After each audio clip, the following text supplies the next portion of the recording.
ಭಗವದ್ಗೀತೆಯಲ್ಲಿ ವಿಷಯಗಳನ್ನ ಶ್ರೀಕೃಷ್ಣ ಪರಮಾತ್ಮ ಬಹಳ ಸುಲಭವಾಗಿ ತಿಳಿಸ್ತಾ ಹೋಗ್ತಾನೆ.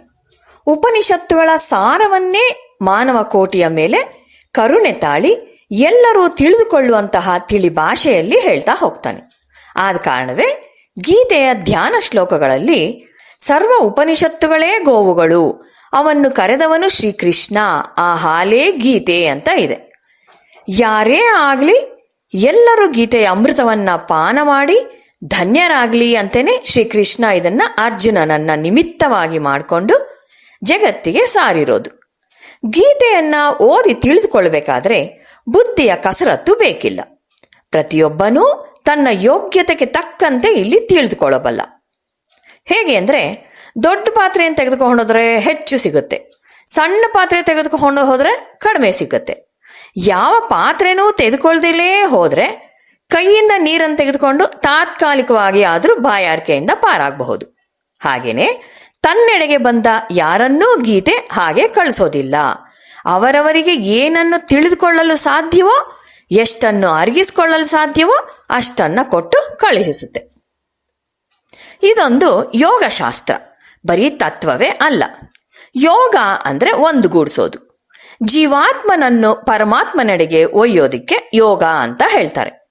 ಇದು ಅನುಷ್ಠಾನ ಪ್ರಧಾನವಾದದ್ದು. ನಾವು ತಿಳಿದುಕೊಂಡಿರೋದನ್ನ ಅನುಷ್ಠಾನಕ್ಕೆ ಹೇಗೆ ತರೋದು ಅನ್ನೋದನ್ನ ಹೇಳುತ್ತೆ.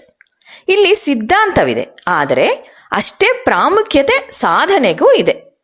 ನಾವು ಏನನ್ನ ತಿಳಿದುಕೊಂಡಿರ್ತೇವೋ ಅದಲ್ಲ ನಮ್ಮನ್ನ ಉದ್ಧರಿಸೋದು.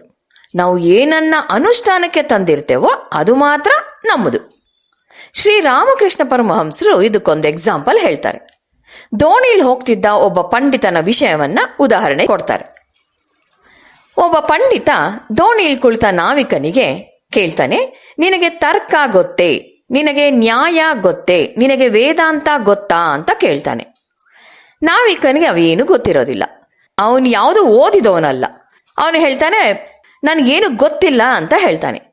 ಆಗ ಪಂಡಿತ, ನಿನ್ನ ಜೀವನವೆಲ್ಲ ಹಾಳು ಮಾಡ್ಕೊಂಡಿಯಲ್ಲ, ವ್ಯರ್ಥವಾಯ್ತಲ್ವಾ ಅಂತ ಹೇಳ್ತಾನೆ. ಆ ಸಮಯದಲ್ಲಿ ಒಂದು ಬಿರುಗಾಳಿ ಎದ್ದೇಳುತ್ತೆ. ದೊಡ್ಡ ದೊಡ್ಡ ಅಲೆಗಳು ಏಳೋದಿಕ್ಕೆ ಸ್ಟಾರ್ಟ್ ಆಗತ್ತೆ. ದೋಣಿ ಅಲ್ಲೋಲ ಕಲ್ಲೋಲವಾಗುತ್ತೆ, ಇನ್ನೇನು ಮುಳುಗೋ ಸ್ಥಿತಿಗೆ ಬರುತ್ತೆ. ಆಗ ದೋಣಿಯವನು ಪಂಡಿತನ ಕೇಳ್ತಾನೆ, ನಿಮ್ಗೆ ಈಜು ಬರುತ್ತಾ ಸ್ವಾಮಿ ಅಂತ. ಆಗ ಪಂಡಿತ ಇಲ್ಲ ಅಂತಾನೆ. ಆಗ ದೋಣಿಯವನು ಹೇಳ್ತಾನೆ, ನನಗೆ ನ್ಯಾಯ ಗೊತ್ತಿಲ್ಲ, ತರ್ಕ ಗೊತ್ತಿಲ್ಲ, ವೇದಾಂತ ಗೊತ್ತಿಲ್ಲ, ಆದ್ರೆ ಈಜು ಬರುತ್ತೆ ಅಂತ. ಹಾಗೆ ಜೀವನದಲ್ಲಿ ನಮ್ಮನ್ನು ಭವಸಾಗರದಿಂದ ಪಾರು ಮಾಡೋದು ಎಷ್ಟನ್ನು ನಾವು ಅನುಷ್ಠಾನಕ್ಕೆ ತಂದಿರ್ತೇವೋ ಅದು ಮಾತ್ರ. ಆದ ಕಾರಣವೇ ಗೀತೆ ಎಲ್ಲಕ್ಕಿಂತ ಹೆಚ್ಚಾಗಿ ಯೋಗಶಾಸ್ತ್ರ, ಅನುಷ್ಠಾನ ಪ್ರಧಾನವಾದ ಶಾಸ್ತ್ರ.